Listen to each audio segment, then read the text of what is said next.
Hello and welcome to Wrestling and Everything, Coast to Coast, with your host, Buddy Sotelo Esquire, and wrestling's greatest new writer, and that is Evan Ginsberg, and Canada's greatest attorney, Jonathan Schwartz. Great to have you guys on in the new year. I mean, you guys have been already on in January, and we're almost done with January. Can you believe that? We're already at the 20th, so the novelty of the new year is pretty much worn off, and I think we're all tired of winter, aren't we? That's right. It's cold here. I even have probably getting it easier in California than you guys are getting out east. So, but we've had things are delightful up here in Canada. Yes. Well, fortunately, I haven't been affected by the fires, but I have plenty of friends who are. In fact, Mike Leno can't be with us tonight because he's hosting family members that have had to get away from the fires. And I mean, the danger isn't over yet, and a lot of it has to do with the fact that, not mismanagement so much as it just there hasn't been any rain down in LA in months and months and months. I mean, where we got plenty of rain up here in Northern California, they didn't get any in Southern California, and a lot of people don't realize if it rains up here, it doesn't necessarily rain down there. It's a whole different climate and everything in LA. And you said, do you know your way to San Jose? Another famous song is, well, it never rains in Southern California, Yeah. and that is unfortunately the truth for the folks that are having to deal with life down there right now. And we definitely have our hearts go out to them, but we'll see. America has to always abide by any kind of disasters, and when it's stuff happening in the Midwest and the cold that's happening out there, and everyone freezing, then fires on the other side. You just never know what you're going to get, in with the climate these days. But this is not the weather report, so yeah. So guys, what has been, well, first of all, probably the best thing that we can talk about, we'll talk about it throughout the show, and at the end of the show, I've added it in on the bumper at the end, is to talk about Evan and his new book, the billboards, blackboards, and movie sets, right? Something like that. Sorry, wait. Wrestling rings, blackboards, and movie sets. It's I got 2 out of the 3 right. Yeah, that's right. 100 plus stories. I wrote many of them during COVID, honoring late friends, wrestling legends, Nikolai, Johnny Valiant, Killer Kowalski, Larry Sweeney, Nicole Bass, Melissa Coates, Gordon Scazzeri, the promoter, Bobby Lombardi, the promoter, Xavier from Ring of Honor, the Iron Sheik, just one story after another about people I knew and was on the road with as an agent, publicist, etc. And it's not just wrestling, it's also about making films like The Wrestler, telling the behind the scenes stories, and also honoring family and non-wrestling people. It's 100 stories that I just needed the catharsis of writing during a very difficult period when New York, and particularly Queens, where I live, was shut down during COVID. And I got up every day. Instead of going to the gym, which was shut down, I wrote every day. And we started the show. Yeah, we started this show during COVID, absolutely. And yes. Also to keep our sanity during that time. So, and the response has been great. We were #1 in new wrestling book releases, and we're #1 in new film industry book releases on Amazon. And I got about a dozen interviews. I just did Wrestling Observer Live the other day, and with Jim Valley. And it's nice talking to a like-minded. So instead of just plugging the book, we could get into this. I'm talking to Jim Valley, and a great guy, and he's one of the hosts at Wrestling Observer Live, and an old school fan who doesn't do the There's been no good wrestling since the territories. He doesn't do that. They're all spot monkeys today. He doesn't do that. You know, we appreciate the art of pro wrestling. I love a Will Ospreay, a Kenny Omega, a Swerve Strickland, a Gunther, a Penta, Roman Reigns when it's not all shtick, when he has his wrestling boots on. Cody Rhodes, you know, gives 110% every time he's out there. You know, if you pick and choose and treat it like a smorgasbord, there's plenty of great New Japan, Ring of Honor, Indies. I mean, I think it's a golden age of pro wrestling. I think the mistake that people make is I must watch every minute of my favorite promotion and, you know, a 3-hour Raw, I can't miss a second. And no, maybe just pick and choose what's worth watching. And there's plenty to watch. What do you think, Jonathan? I kind of think that one of the mistakes that people make when they say there's no good wrestling on TV is I think that a lot of fans, particularly you see this kind of really unfortunate, toxic kind of diatribes that go back and forth between people who say they're AEW fans or WWE fans. Like you can't enjoy both. Tribe is the kind of is the more operative term. And to me, part of it comes down to some fans just seem to presume that everything that happens on a given card is supposed to be geared towards me specifically. And that's not the case. And frankly, as a fan, I don't want it to be. Do I love everything that happens during a 3-hour Raw or during WrestleMania or Dynamite or any show? No. But I also recognize that while there might be a really good technical match that I enjoy, or I get to see guys, like you said, like Penta or Ospreay or Swerve, who I really love to watch, I also like an old school unreconstructed heel like MJF, who's going to cheat and take every shortcut in the book and would fit perfectly in the 1980s if he weren't a little bit smaller than your typical 1980s WWF monster. But I also get I'm not necessarily the target demographic. Neither, I think at this point, or any of us by this point, if it's 18 to 35. And anything that brings in new and different eyes to watch wrestling, I think is a really good thing. So do I necessarily want to watch Nia Jax sit on people? No.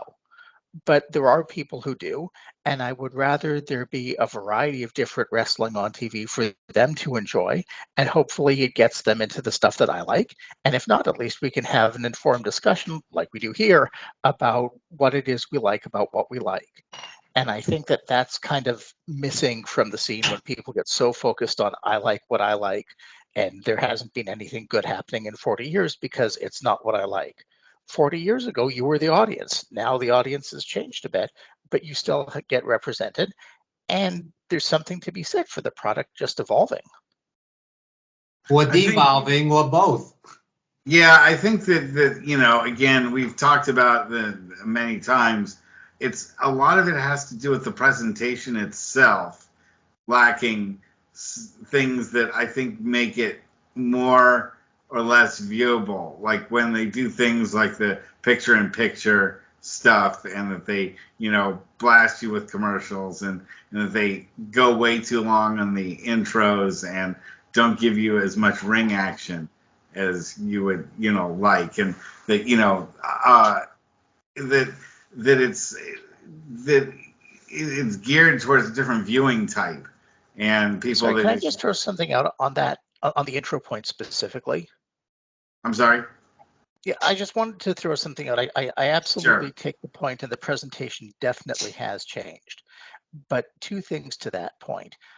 One, if you look at sports in general, I think it's taken a lot more from pro wrestling's approach to hyping things up than the other way. I mean, you go back to the 1980s, Michael Jordan and the Chicago Bulls coming out to that music and the spotlights, and it's instantly recognizable. By Alan Exactly. Thank you. And if you take it a step further, even within wrestling, during Hulk Hogan's run on top in the mid 80s in the WWF, at one point Hogan was criticized for basically working the main event, coming out having maybe a 10-minute in-ring match, and then going off and on to the next show.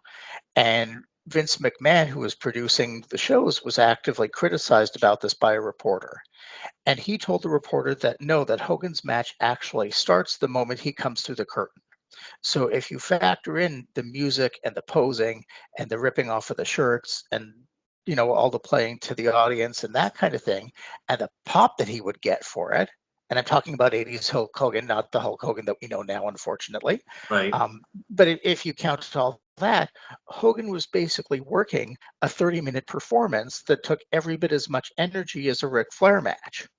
Very different way of capturing and manipulating an audience, but the principle was still the same, and the time that the audience got to be in front of their hero was the same. Right. So again, things kind of change. Yeah, from pop to. But the other side of that, and I lived that era at Madison Square Garden, was, he'd come out and wrestle Greg Valentine, who previously went an hour with Backlund. Now Hogan's beating him in 8 minutes with the leg drop of doom, and the place pops big time, and they love it. And ironically, Valentine loved it. He told me it was an easy night's payday, but for an old school fan, I wanted to see Greg Valentine go 30 minutes or an hour and have a great wrestling match. So it wasn't. Right, but correct me if I'm wrong, because I'm remembering the cards that I got to see up at Maple Leaf Gardens. So maybe different venues got different kinds of shows. But, you get your relatively short in-ring Hogan match where he's basically playing Superman to Brainiac or Lex Luthor or whoever the latest comic book wrestling villain is. But further up the card, you would get classics like Randy Savage and Tito Santana, for example. Or you would get the Bulldogs versus the Hart Foundation. And you would get those longer, more interesting kind of actual wrestling matches that a fan like you or I would enjoy.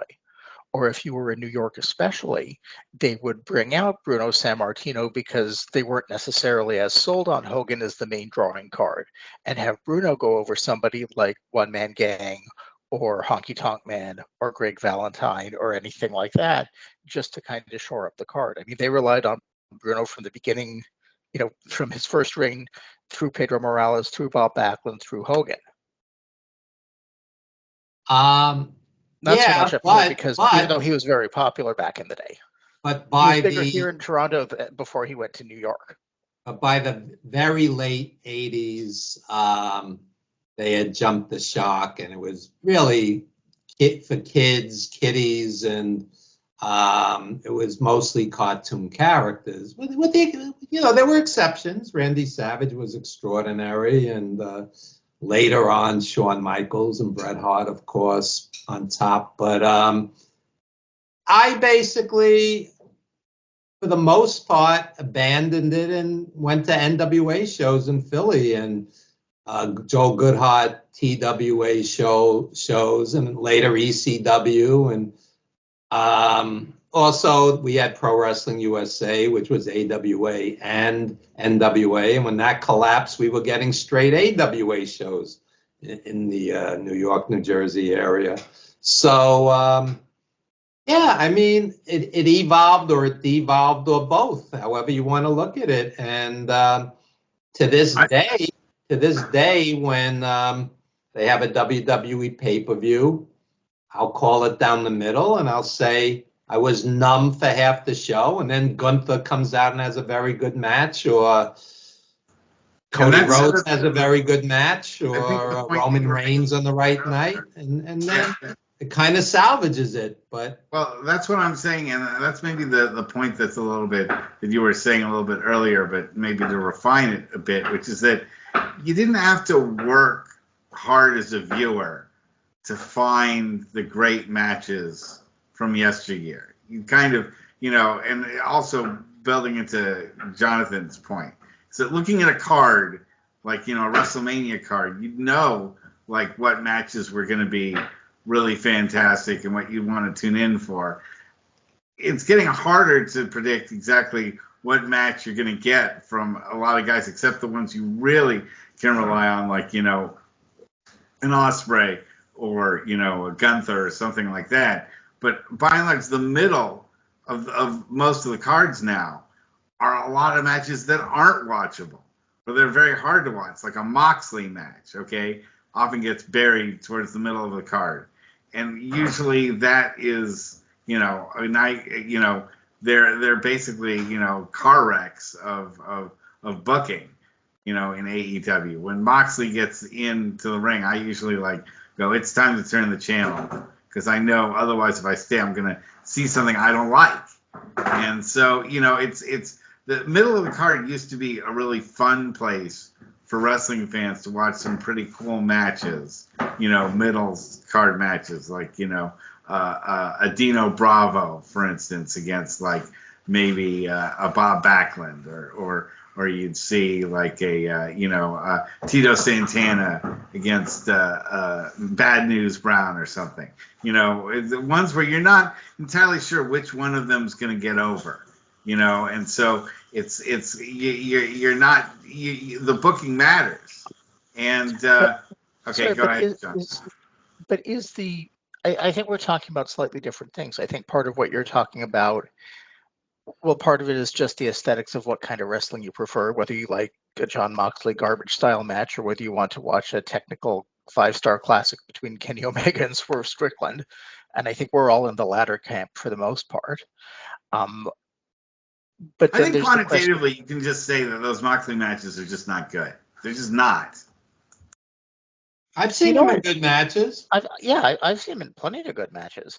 I'm saying the ones that he's kind of fallen in love with the plunder, and it's what drew WWE and later AEW's attention to his work in the first place. And if he wants to work that style, and the fact is, whether or not it's something that we all enjoy, there are a sizable number of fans who go for blood for the sake of blood, and always have. I mean, before.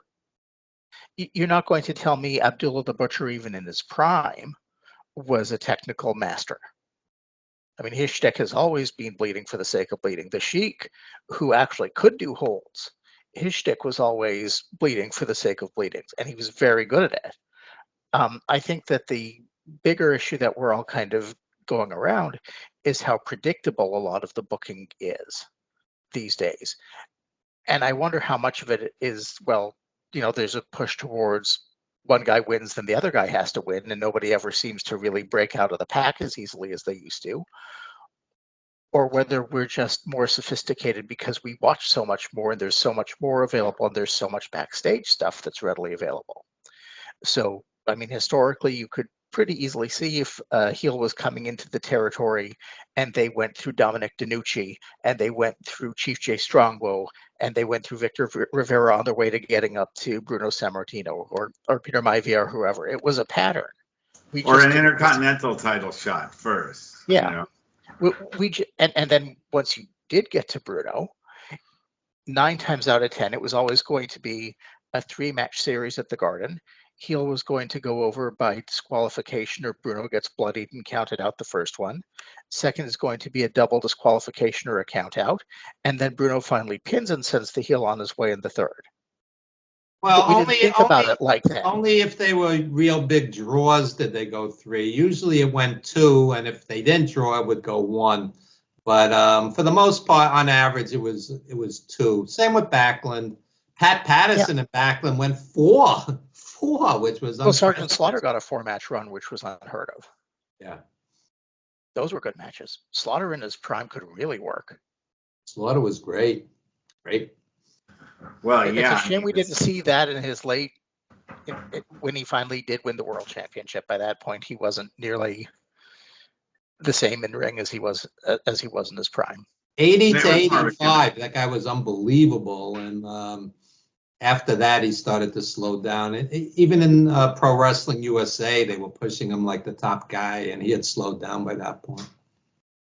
But he had his G.I. Joe series. He has G.I. Joe dolls, so that balances out. And Kelly Slaughter is a friend of the program, so we're always happy to prop up Sergeant Slaughter, who I met at Cauliflower Alley, and he couldn't have been a nicer guy. So Slaughter and Iron Sheik was some of the greatest matches I ever saw. The boot camp matches, and Slaughter and Backlund, Slaughter and Bruno, Slaughter and Pat Patterson. Unbelievable. The guy was great.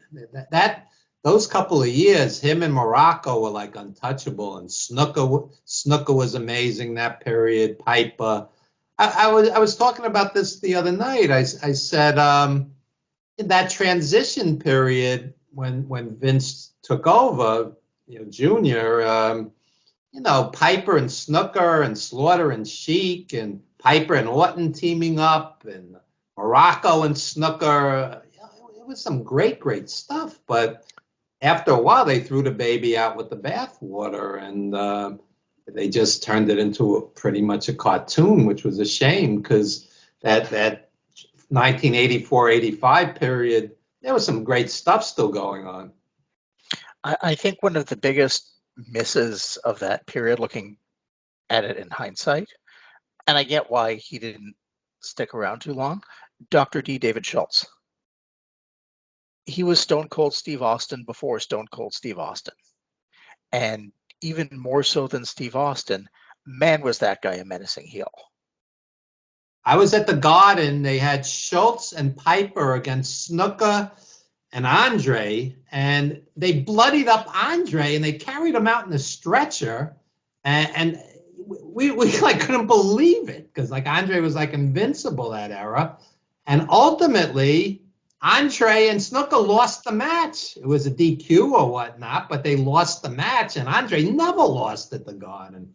So yeah, that was Piper and Schultz, and Schultz was menacing. Schultz was on top with Hogan, and he was a big, rough, tough guy. But too rough, too tough, and the whole John Stossel thing happened, and that derailed everything. I remember seeing that when it first happened, like when that segment aired on 2020, and it changed a lot of people's perception about wrestling, and certainly about Dr. D. David Schultz. He's of all the guys, John Stossel should not have gone up to and said, "I think it's fake."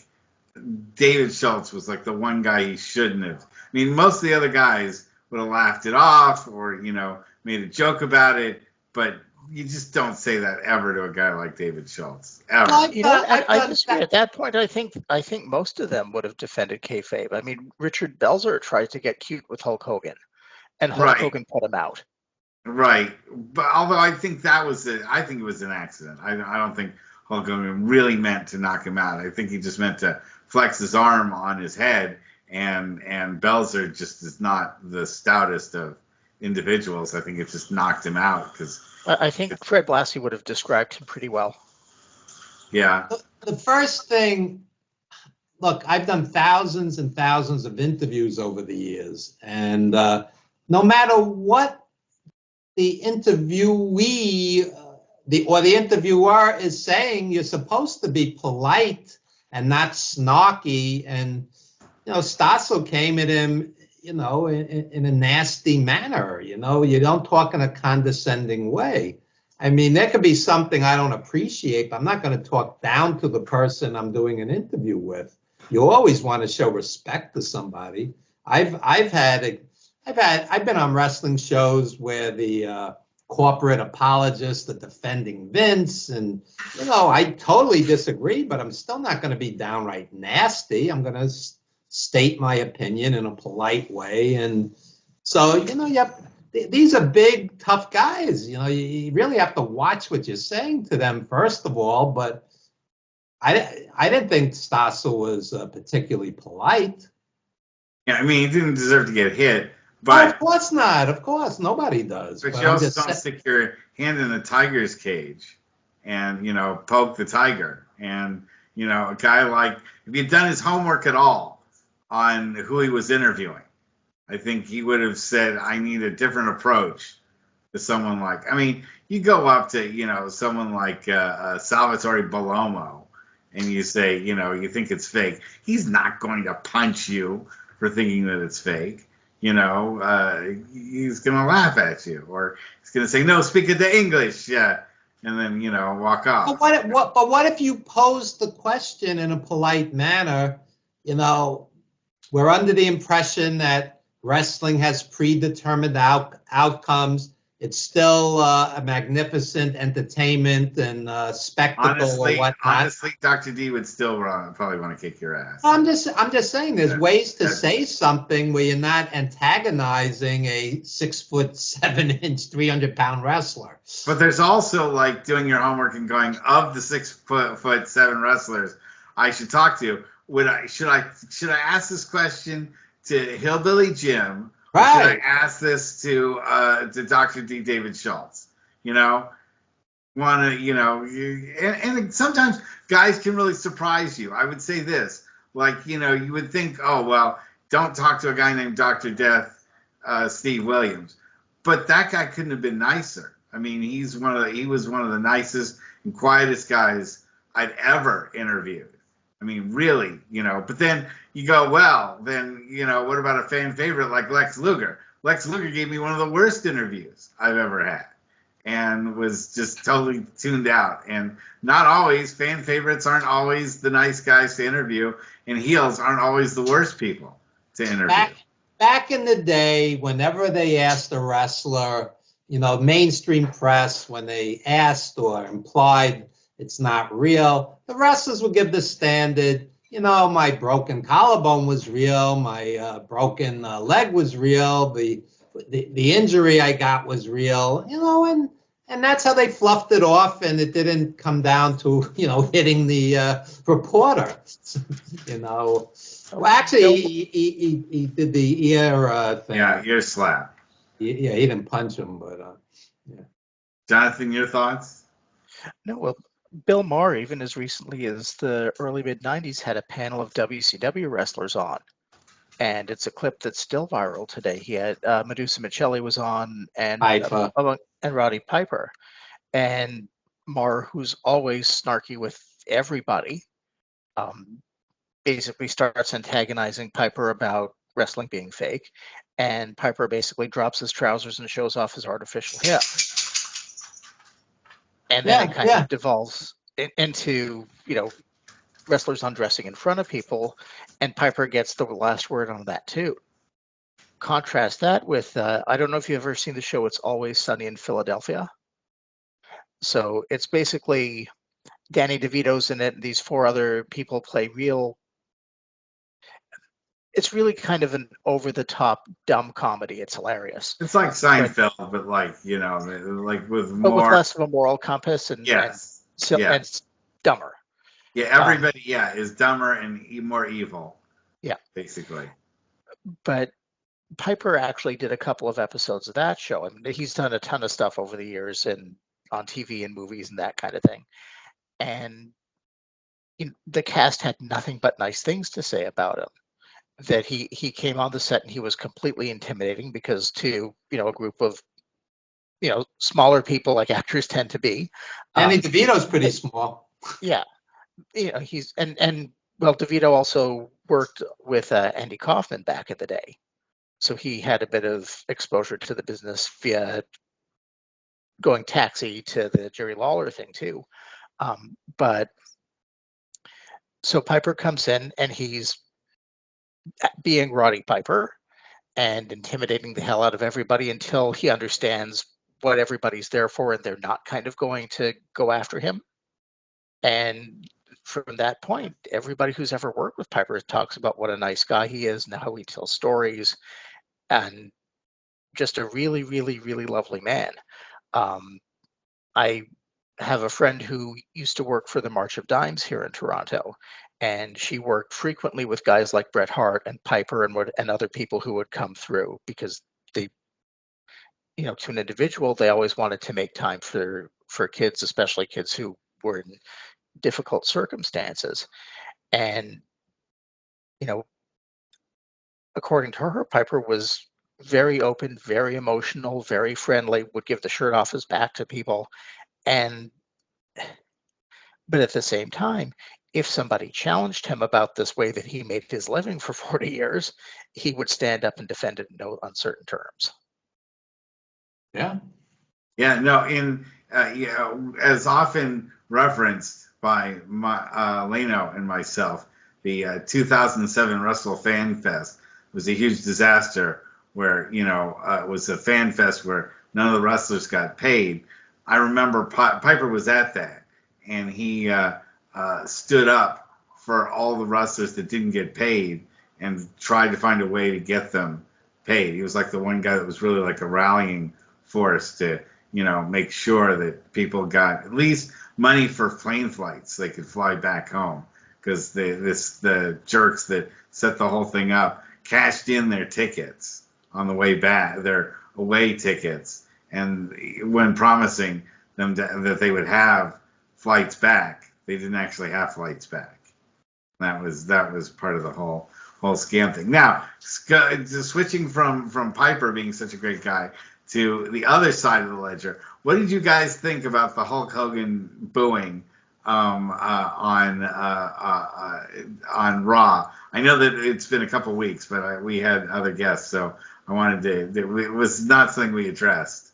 I think it was a combination of things. I think it was one, wrestling is an open book now, and people know his racist rant. They've seen it on YouTube. They know, he backstabbed Jesse Ventura when he tried to start the union for the wrestlers, because Ventura's publicly said it. They know, he was a backstage wheeler and dealer with Vince, and the lying about stuff. The classic, like he was going to be the next John Wayne, and he was going to be, his guitar stuff was legendary, and the audition for Metallica. Yeah, he was going to be in Metallica, and he was going to be Randy the Ram in our movie. Yeah, exactly. That's another. Yeah, that's another. And we worked on that for 7 years. I never heard his name mentioned. And honestly, how bad of a movie would it have been if it had had Hulk Hogan in it? It would have not meant any of what you were trying to get the meaning from. I tell the story. Was not going to go off the top rope against Ernest the Cat Miller. I tell the story in the book how we had a meeting with Nicolas Cage, and I met him in the parking lot of the Hammerstein Ballroom before a Ring of Honor show. And wonderful guy, couldn't be any nicer. I spent the evening, basically, showing him around and introducing him to the wrestlers, the Ring of Honor crew. And one point he turns to me and he goes, "Is this real, like UFC?" I go, No. But anyway, so I'm meeting with Aronofsky after the fact. He says, "Evan, Nicholas is a great guy, but he's also like a walking corporation. There's his agent, his manager, his hairdresser, his, et cetera, so on." And he said, "Mickey, it's easy, and he's the right guy. He's the right guy." That's the exact words that Aronofsky used. And Aronofsky, to his credit, I'm talking, this is before we were filming, like 2006, 2007. Aronofsky, could have gone with the big box office star, Nicolas Cage at the time, and instead went with the right guy. He's an artist. He went with his heart, and and it was the right choice. And so sometimes the movie would have never worked with a really established wrestler. I really don't think that the wrestler would have worked if you'd had Hulk Hogan or Bret Hart or Shawn Michaels or. We had that debate, Aronofsky and I, because for that autograph scene, I said to him, we should bring in Lou Albano and Nikolai and Sheik and Moolah and Mae Young, bring in all of them and do the autograph, because that's what an autograph convention would look like. And he waited and debated it, and finally he says, "Evan, I don't want Mickey to look like What's Wrong with This Picture, like Odd Man Out." He said, the only two actual wrestlers in that scene were Manny Yarborough, who was an 800-pound sumo and UFC guy. He was a buddy of mine. He's gone now. And Johnny Valiant. And Johnny Valiant didn't even look like Johnny Valiant. He had the gray hair at the time, not the bleach blonde. So But Yeah, wasn't there so also what? that scene? Sorry, wasn't there also that scene backstage at Ring of Honor where there were a ton of actual wrestlers? Oh yeah. I did casting calls. I brought in a ton of indie guys, and I brought in Ron Killings and Romeo Roselli from WWE, and yeah, that was the ROH crowd, and a lot of those guys Alpha brought in because Alpha was training Mickey. Some of those guys were Alpha's boys, but I did a Butcher half. had a pretty big cameo in that too. Oh, Necro Butcher, yeah, he did the hardcore scene, yeah. So there's a chapter in my book. It's a funny story. Necro Butcher has his first reading with Aronofsky in Darren's Brooklyn Protozoa Studios, and Necro Butcher had a long drive in. He hits traffic, and we couldn't reach him. So I had his number, and I call up, and who do I get? Necro Butcher's mom, his mom. Okay, so now mom is worried about her boy Dylan. This is his real name, Dylan. Like Bob Dylan, Dylan Thomas. It's like the last name you would think the Necro Butcher would have. So, to make a long story short, he's really, really late, and it's been a long day at the office, and Aaron kind of wants to leave, and he has every right to leave. The guy's 2 hours late. So finally, Aaron leaves. And I'm going back and forth with the mom. Have you heard from him? Where is he? And mom's worried. The guy that would staple his own head and, go through panes of glass. Mom's worried her little boy Dylan is late. So finally, here's Dylan. He walks into the office, but Aronofsky had just left. Now I'm frantically calling Aronofsky. He's here, Darren. And Darren was at the train station, and he graciously came back, and the rest is history. They hit it off. They liked each other. They were on the same wavelength. And that's one of the. Yeah, I tell the backstories on Making the Wrestler that a lot of people haven't read or heard. And yeah, it's a crazy business, and sometimes it's art, and sometimes it's absolute crap, and sometimes it's both on the very same show. So you watch a WWE show, you may very well see both, and AEW is not flawless either by any means. Well, I don't know. You guys don't necessarily listen to the podcast,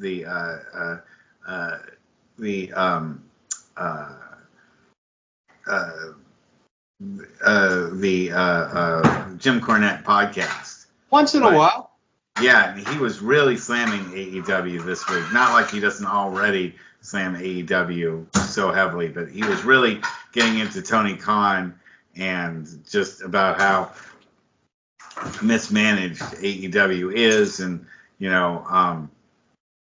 it's a topic we've definitely approached on this show about just how there just isn't the kind of leadership. And we have heard a number of talents, like Cody Rhodes being one of them, but there's a couple other names that have come up this week. I'm just kind of zoning on who it is that was saying that they wanted out of AEW. Malachi Black, Ricky Starks. Malachi Black, yes. Miro. Yeah. Yeah, guys who aren't being pushed are going to want out, and guys who aren't being pushed in WWE will want to go to AEW. I mean, this is natural. Doesn't mean the guy's Hitler, It is, but we did see one of those salutes at the inauguration today, though. Yeah, that's yes. We'll have to somehow. I like when it's like you're in prison and you X off the days that you're in the cell. 4 years. So now I did not see that one coming. 3 years, 360. 364. 3 years, 364 days left. I look at it, we survived the last 4, we'll survive this 4, and I'm not going to agonize over it, Thank God you're in Canada, you're in New York, and I'm here in California. New York's part of the United States, last I heard. Yeah, well, it's true. They want to make us part of the United States. Yeah, you might wind up being part of the United States before all 4 years are said and done, Jonathan. So I short of a military incursion, and the last time the U.S. tried that on Canada, we burned the White House down. I have trouble seeing that happening. We Well- turned on Canada when Bret Hart and Jim Neidhart and all of them formed that entourage. That was we had Lance some relief Storm. in Canada back then. Yeah. Lance Storm, the Mountie. Yeah. Yeah. Dino Bravo, all of that. Earthquake. Iron Mike Our Sharp. enemies to the north. That was absurd. That whole thing. But it worked. It got huge heat. Yeah, it worked. Yeah. But, I've got to tell you, I have never fully understood the evil Canadian gimmick. I get the evil Russian. I get the evil Iranian, or anybody who looks different or dresses guess, differently the or speaks a hockey different player. language. I guess we look at like the brutality of the hockey player. That's like the one thing that breaks the Canadian stereotype, is that you do have hockey players that are rather brutal, and I guess the occasional Canadian football player. So, but you also have created some of the most brutal wrestlers out there, like Benoit and obviously the Hart family, and Kowalski was from Canada. Kowalski. Yeah, absolutely. So Steve Corino, Yeah, Jericho and Moose Cholak. yeah. Was Abdullah from Canada? Yeah, he's from Windsor. Yeah. Larry Shreve. Yeah, so I've never been so disappointed in wrestling as the first time I actually heard Abdullah the Butcher talk. yeah, it's you can see why he always had a manager. Same reason Bobby Lashley should always have had a manager and been a heel. Yeah, not one of the wrestlers, one of the great talkers that's out there. Let me say one thing positive about AEW. Shelton Benjamin was just another guy on a card in WWE. He's a big star there now. That their group is over in AEW, and So sometimes. So one of the things that I've always found interesting, whether we're talking about back in the day when you had the AWA and the NWA as other promotions that had pretty broad scope, or WCW and ECW, or AEW now, is when you see wrestlers jump from one promotion to the other. In rare cases, you see them really improve their stock, but it seems like more often than not, they just kind of settle to the same role that they were in before, at the same position on the card. They get a push. Andrade would be a good example. He had like 2 weeks of a push in AEW, and then profoundly dropped down to the mid card. Arrow's nowhere to be seen. Comes back to WWE, and I guess at least part of the motivation is to keep Charlotte Flair happy, but he's not really setting the world on fire. Then you've got somebody like Cody Rhodes who really leaves and increases his stock, or Drew Galloway, or Drew McIntyre, I should say. Penta's on fire now, but how long will it last? Well, I tend to think one of the things that I think AEW did and still does better than WWE is how they integrate the luchadors into the rest of the program. Unfortunately, WWE just seems to segregate them, so you've always got them feuding amongst themselves.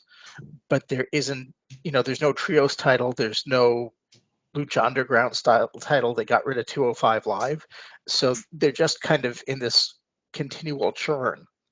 And you get good matches out of it, but they're the same. If you look at AEW, Ricochet coming over from WWE turns heel, and now he's doing great work. And I've never seen him as a heel, and I'm going back to Lucha Underground with him. Yep.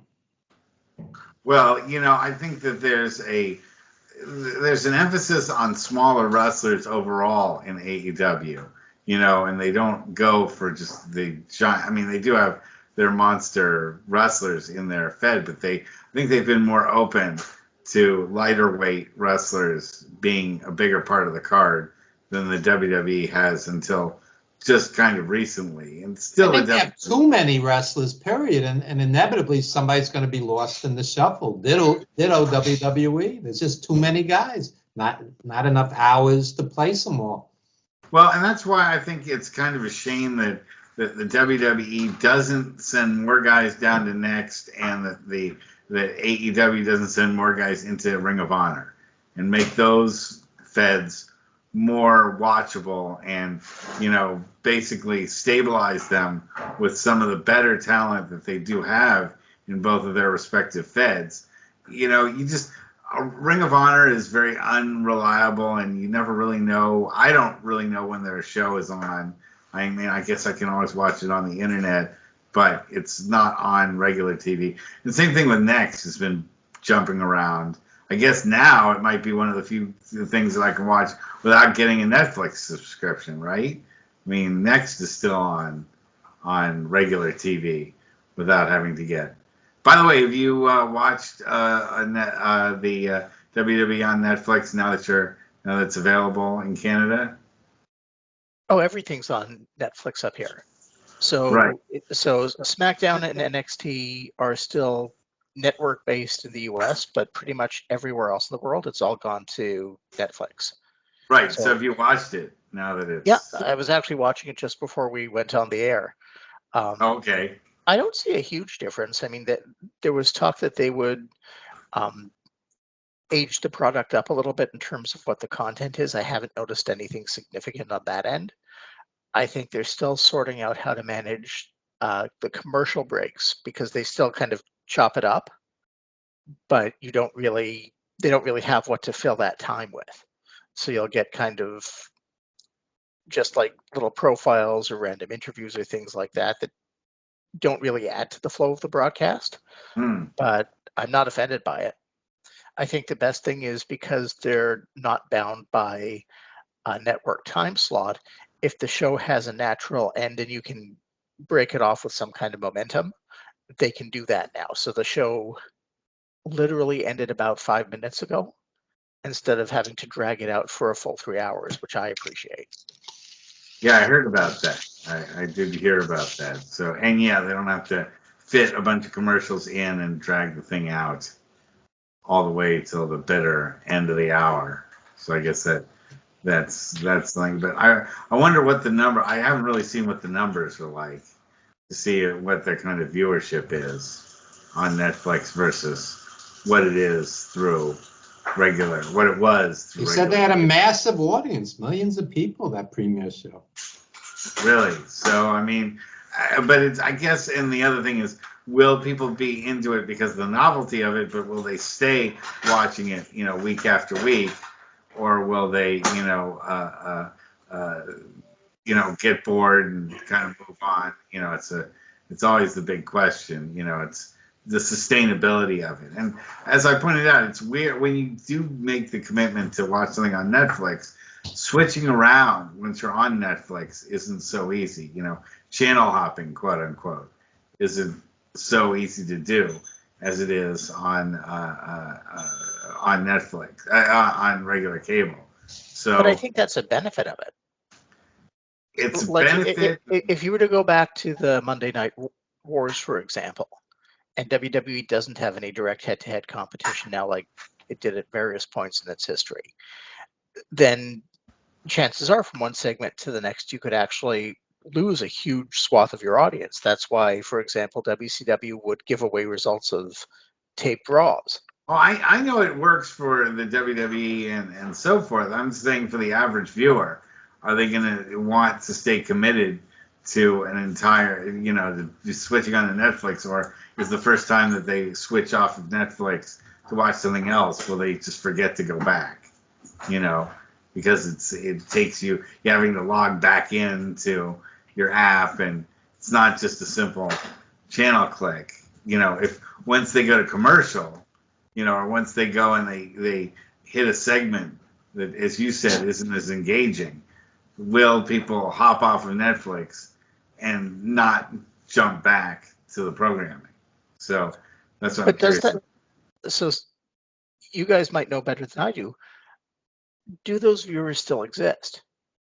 Because I'd suggest that the whole TV, Netflix, streaming, whatever you want to call it, audience generally is so fragmented at this point that the people who are watching the show are there to watch the show.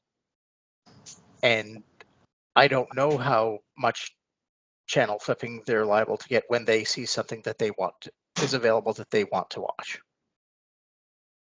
Because sometimes that's when I'll hit wrestling too. Is I'll just be flipping through the channels and go, oh, wrestling's on. All right, I'll go watch it.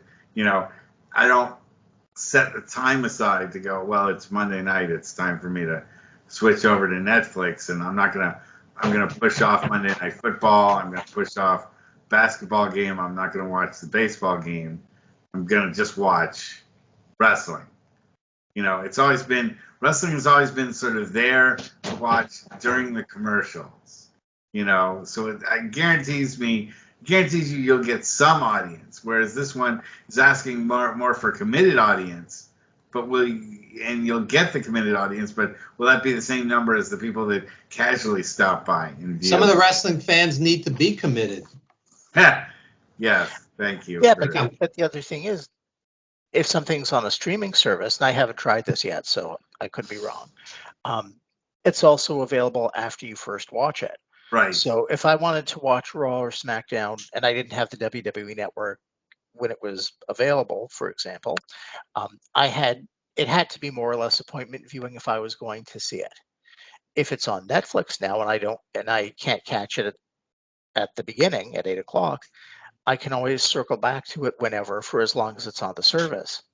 And then you pick people up at different times that are more convenient.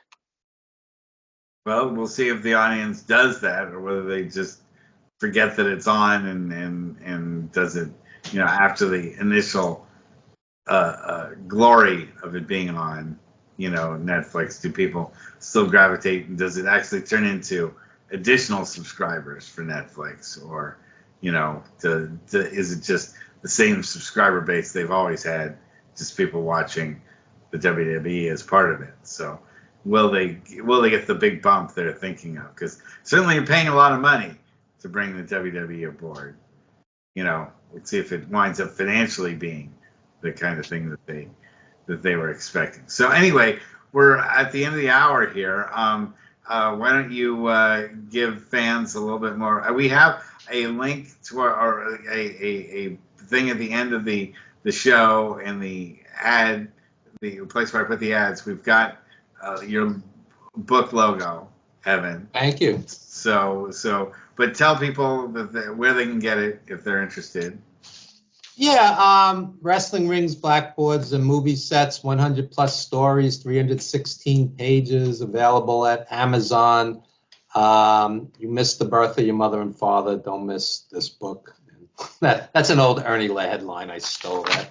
And we're very proud of it. It took basically 5 years between the writing, the production, the blood, sweat, and tears, literally tears. There's a lot of lost friends and family in this book. And I think, for the wrestling fans in particular, or fans of the movie The Wrestler, there's a lot of things you may not have read or seen before. This isn't like agonizing over titles and angles and pay-per-views and This is the people. This is the people behind it. This is the people, the real people behind the scenes, and the good, the bad, and the ugly of devoting your life to pro wrestling. And you said it was the number one book on Amazon. It was the number one wrestling new release and the number one film industry book release on Amazon in the past week or two. So, which doesn't mean it's selling millions of copies either, but still, it's a good sign. Being number one in something is better than being in last place. Yeah, it's a good sign that there's an interest, and so I just feel very grateful to Kenny Casanova and WOHW Publishing. And if you like wrestling books, this guy's done a dozen plus. Sabu, Veda, Kamala, just incredible. Ken Patera, I'm actually reading the Ken Patera book right now. It's very good. And also, why is it good? Because it's not just wrestling. I think the people that are 500 wrestling books and 5,000 shoot interviews in might say, Ken Patera is talking about shot putting and all of this. And, So what? It's a well-rounded portrait of the guy's entire life, like 400 pages. So it's not going to be just wrestling. And to his credit, he's an interesting human being. There's more to him than just wrestling. So for those readers, I think they would appreciate books like his. And Jonathan, please plug your column. Wrestler's Court with Jonathan Schwartz on slamwrestling.net. I know we tried to touch on Hulk Hogan earlier today. Hopefully not touching Hulk Hogan, unless you have some penicillin handy. I wrote a column that came out about him just today. And there will be another to follow, looking at the reception he got on Raw and why he got that and why it's justified, and whether or not wrestling being wrestling, there is a future for Hulk Hogan in the wrestling business at this point. Also coming out soon, I did a review of a new autobiography by none other than Barry Horowitz. How is it? I liked it. Does he mention the match that I managed against him with Super Destroyer 2000? He mentions a lot of matches. It's a fine match. It's a good, quick read as these things go. And from my perspective, it's a really interesting take for somebody who made a living in the business, but was never consumed by it, which ultimately I think makes for a much happier story than some of the other ones that you read. Interesting. I find that some of the biggest names, like Flair's book or Albano's book, were very disappointing. And then sometimes you get a lesser name, and it's just fascinating, So Sure. You can't judge books on how big a star somebody was. Sometimes, it comes down to, like Flair's book, for example, he's talking about these ridiculous WWE pay-per-view angles. And then he has like half a page on Ray Stevens. You could write a book on Ray Stevens. The guy was a wild man and arguably one, if not the greatest worker in the history of the business. So there's a half page on Ray Stevens and there's 20 pages on some ridiculous WWE pay-per-view. So to me, it's lopsided. So I'd be more interested in reading a Barry Horowitz's book, honestly. Well, the thing that I find is there's a big difference between the books that are written under WWE's auspices versus the books that come out when they're self-published, especially when Vince McMahon was still in charge of WWE. I think that there was a bit of creative chill, so to speak, that came with that.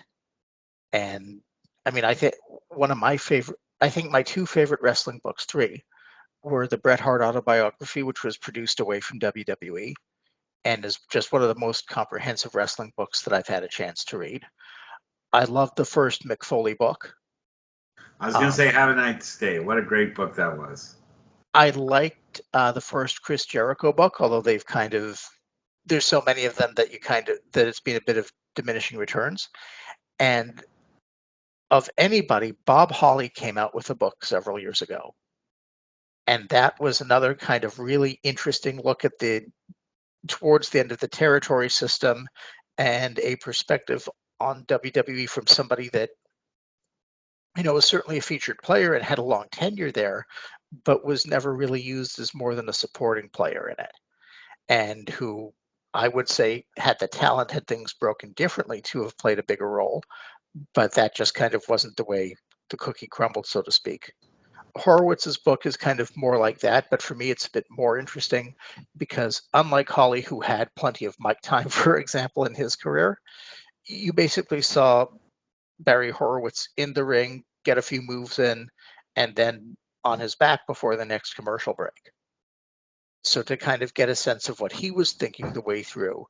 And it's always been kind of an area of interest for me that, I can't imagine that people go into this as a profession knowing the toll that it can take on your body and on your relationships and how limiting it can be for other facets of one's career or education, and say, I'm going to do this for the explicit purpose of losing every single match I ever have and putting over other people.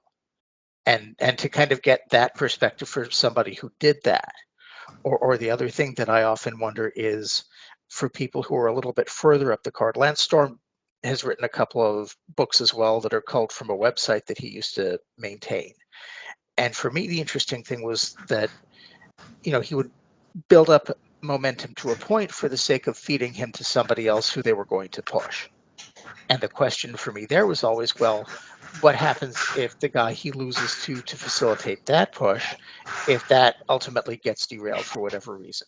Does he feel like it's, it's still a paycheck, or is it a matter that, well, we invested time and effort and some degree of capital with the character into putting this other guy over, and then they just forgot about him? Well, that's a topic we could just spend another show on, but we don't have enough time.